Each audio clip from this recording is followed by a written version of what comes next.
কালী মায়ের জয়, জয় সোনা মায়ের জয়। আচ্ছা, পৃথিবীর সব থেকে বদমাস মেয়ে কিন্তু আমি, ঠিক আছে? পৃথিবীর সব থেকে বদমাস মেয়ে কিন্তু আমি সবসময় বলি, কারণ মায়ের আমি খুব দুষ্টু মেয়ে, মায়ের খুব চঞ্চল। আমি জানি না মা কেমন করে আমার কাছে এলো। এবার ধরো তাই বলি, সবসময় বলি যে মা কেমন করে আমার কাছে এসছে, আমি সেটা নিজেও জানি না। আমি প্রচণ্ড বদমাস আর প্রচণ্ড চঞ্চল। আমি এক জায়গায় কোনো সময় স্থিরভাবে বসি না। আর আমি বারবার বলছি, আমাদের বাড়িতে যদি কেউ আসেন, যদি ভাত সেবা করতে বসেন, আমাদের কিন্তু হাঁড়ি ফাঁড়ি সব কিন্তু ফুটো ফাটা পাবেন, বুঝেছি কথা। কারণ আমি যখন রেখে যাই, সব পাথর ছুটে ছুটে সব ফেলে থালা বাটি সব তারপর তোলা কেউ গোটা বাটি আমার জানে। যাই হোক, সেরকম আমি মহাদেব পেয়েছি, কারণ আমি জানি মা তো সব বোঝেন যে আমার মেয়ে তো খুব চঞ্চল, তাই জন্য ঠিক সেরকম মতো স্বামীও দিয়েছেন শান্তশিষ্ট। কারণ আমি রেগে গেলে ও জানে, চুপচাপ থাকে। যাই হোক, ভালো থাকবেন, সুস্থ থাকবেন। তবে আমি চাই এরকম করি, দুষ্টুমি করে আর এরকম করি আমি গোটা জগতের কাছে আমি আজকে মন জয় করতে পেরেছি। কারণ এই দুষ্টুমির মধ্যে আমার সবসময় থাকুক সরলতা। তবে একটা কথা বলতে চাই, আমার যত বয়স হবে কিন্তু আমার তত মনটা কিন্তু শিশুদের মতো হবে, সেটা আমি জানি। যত আমার বয়স হবে তত কিন্তু মনটা শিশুদের মতো হবে। তাই মাকে বলি, মা তুমি ভালো থাকো, তুমি সুস্থ থাকো, আর সবাইকে তুমি ভালো রাখো, সুস্থ রাখো। বলো মা, একটু তোমার কথা শুনে একটু বলো, চোখে স্বামীর চোখে কী হয়েছিল বলে? চোখের ভিতরে অ্যালার্জি হয়েছিল, চোখের ভিতরে মোটামুটি চোখগুলো দেখতে পেতেন জল পড়ছে। তো সেইটা মায়ের খানে এসে ওষুধটা খেয়ে জবা ফুল খেয়ে মানে পুরো এখন ক্লিয়ার।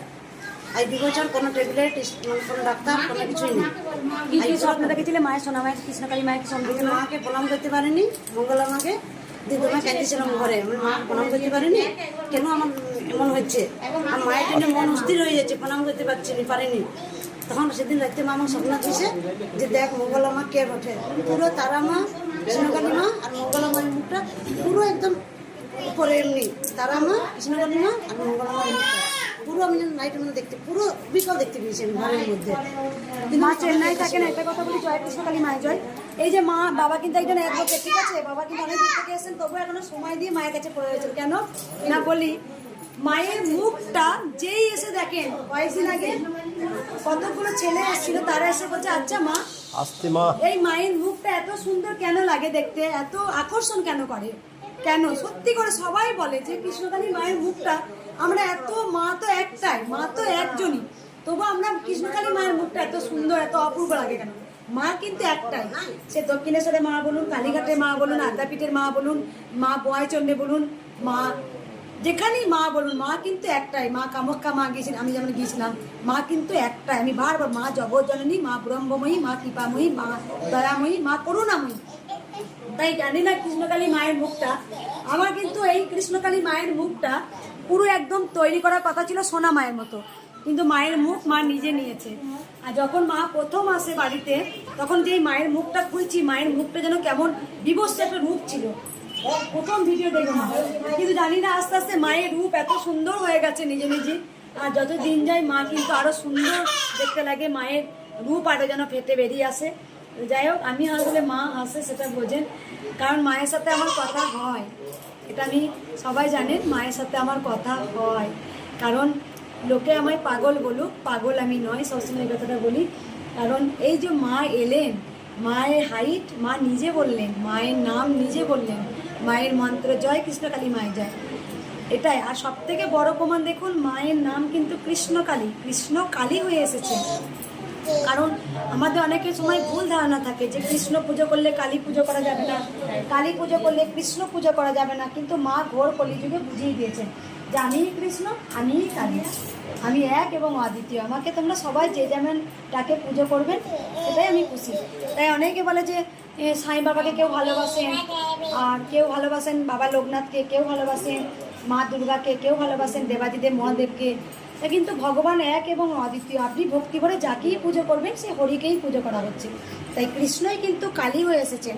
এখানে দুটো জিনিস আমাদের শিক্ষা দিয়েছেন। এক হচ্ছে যারা বলতেন যে কালী পুজো করা যাবে না, মা হচ্ছে, বাবা হচ্ছে পরম বৈষ্ণবী, পরম বৈষ্ণব, আর মা হচ্ছে পরম বৈষ্ণবী।